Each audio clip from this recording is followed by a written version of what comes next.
Hello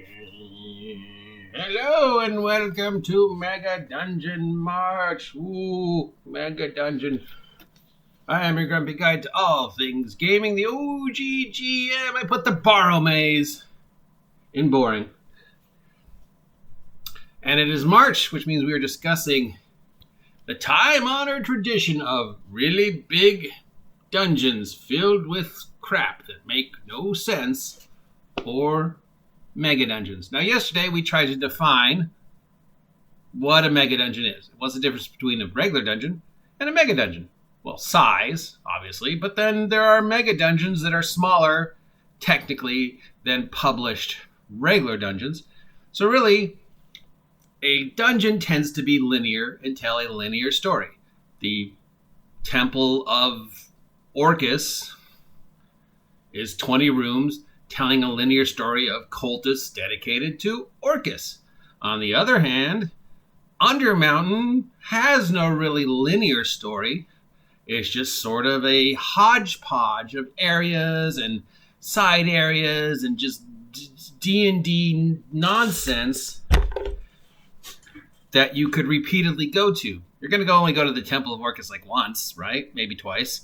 But a dungeon, Undermountain, or any mega dungeon can be run pretty much for years because A, size, B, the constantly changing, and C, because there's constantly new things to do. So that's the difference. So let's say you want to build a mega dungeon. Not sure why. They don't seem to be very popular right now, but they could become popular again. I love the idea of mega dungeons. I love the idea of a mega dungeon campaign. I think there's hundreds of stories you could do in a mega dungeon. The same thing you could do in any game. It just gives you one place to tell them all, as opposed to having to spread them across an entire planet. So I love them, but I don't know if they're really as popular now. There's very a niche audience for mega dungeons, obviously. But let's say, for the purposes of this experiment, you want to support me, Dr. Pepper. I need a sponsor, and I will sell out. Dr. Pepper with cream soda. It's like drinking a liquid brick of deliciousness. Sell out. God. Oh. So good, and yet so bad. So let's say, for the purposes of this experiment, step 1. I want to build a mega dungeon. Okay? Step 2. Who built it? Why did they build it? And where is it? Well, nobody sets out to build a mega dungeon. Even Hallister, in the story of Undermountain, didn't set out to build Undermountain. He was just exploring some caves and a lost dwarven mine, and things just sort of roller coastered, spiraled out of his control, and he kept finding new things, and he kept going a little bit crazier, and he kept coming up with ideas, and he got a little crazier, and then other people moved in, and other things happened, and it sort of grew out of just craziness. But if we want to use our real life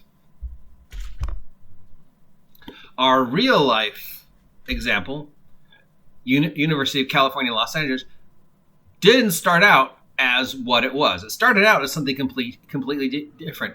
It started out as an annex to the Los Angeles County Library to teach educators. It was a teaching school. So you would go there to learn how to become a teacher.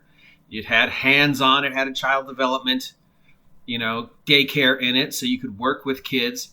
And it was an adjunct of the Los Angeles County Library. So the Los Angeles County Library, which still has buildings attached to it that are considered UCLA, is nowhere near where UCLA is now.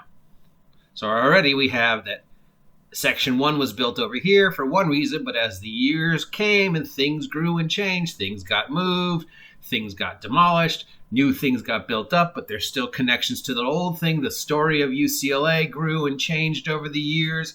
Location changed, but still, these things are still over here, but now there's new things over here. So there we go. So nobody sets out to build a mega dungeon. So who built your mega dungeon? Well, he probably didn't set out to build a mega dungeon. He probably set out to build something. And then things happened. So Barrowmaze by Greg Gillespie is a series of intercontinental tombs, necropolises, cities of the dead, stuff like that, all built around a culture, a lost culture that had a very vibrant practice of, celebrating the dead and giving honor to the dead. So think of Deus de la Morte. So there's, another, but then it just kind of grew and grew and grew. So who builds your original mega dungeon and why? So if we're using our real world example, UCLA, who built it? Well, the city built it. Why did they build it? They wanted to have a place where incoming educators could learn how to teach in the Southern California, Los Angeles environment. We're talking the late 1800s, early 1900s, where, things are happening, the world is expanding, we're dealing with cultures out of South America and, indigenous people and stuff like that. And, most of our teachers at the time have been trained by European schools to deal with a mostly European type. Plus teaching sort of was changing and catching up with the times, and how to treat children was different, So that was the original purpose. So who built it? A group who wanted to create a place of learning.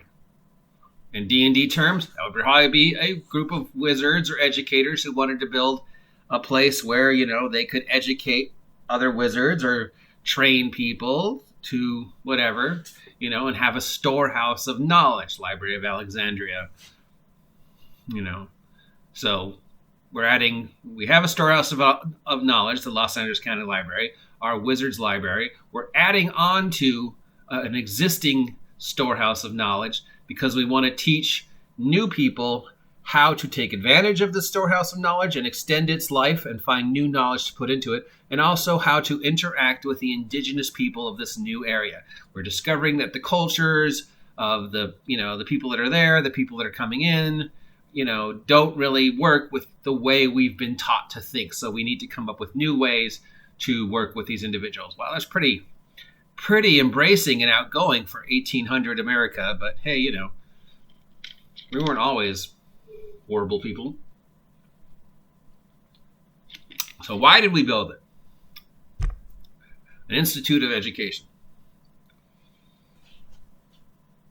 There's your first two questions. Who built it? Why did we build it? And third, where is it? Because location matters. Where is it? It's in the middle of a recently recultivated, deserty type area, coastal desert, to use UCLA. And it is the center of our town, our port of commerce. So we have lots of income coming in, we have lots of income coming out, we have lots of trade, we have lots of expansion, we have lots of contact with new individuals. We're in this very arid, dry land, and we're slowly turning it into paradise. We've got the coast, we've got mountains, we've got deserts, we've got relatively pleasant weather. So it's a good place to build something. And we've got access to oil and gold and vast agricultural resources. So, that's a, pretty good reason to build a town. And in the center of this town, we have this educational institute that is slowly growing to embrace, in D&D terms, bards, clerics, wizards, trade information with new individuals. So who built it? The city. Why did they build it? Education. Where did they build it? In the center of this port town, in the middle of this vast agricultural rich world that is sort of this quasi-desert area. That is how our mega dungeon started. But then things happen. And when the world changes, we have to expand our mega dungeon. Maybe it has to be moved because of earthquakes or flooding, or just because where we have it now doesn't really fit the circumstances anymore. So we find some new property to build the extension of our original building. So we start building this new thing. Now, obviously, we have to have connections to the old thing. Maybe we build some tunnels. In, Los Angeles terms, it was the beginning of the subways and the bus routes. But in Dungeons and Dragons terms, well, we don't want to, show people that we're moving all our secret collection of books. So we sort of build some tunnels. Maybe we take over this building and store things here for a bit, and then we move out of that building to the next building. And that's sort of how our fantasy equivalent of our real world example, UCLA, works. Ooh, mega dungeon. So already we're seeing the beginnings of our mega dungeon, how time has changed and how the needs change. So our old building is slowly getting abandoned, but it's still there, which means there's still things. Maybe we left some stuff behind. Maybe some new things move in once we abandon it. We've had to build a infrastructure to get our information from the old location to the new location. So we've built some tunnels. We've taken over some buildings for storehouse, and then we've left those buildings behind as we've moved. And we begin construction in our new location. We have a lot more room. We have a lot more material to work with, but the old stuff is still there. It's still connected one way or the other. It still technically counts as part of our mega dungeon. And there we go.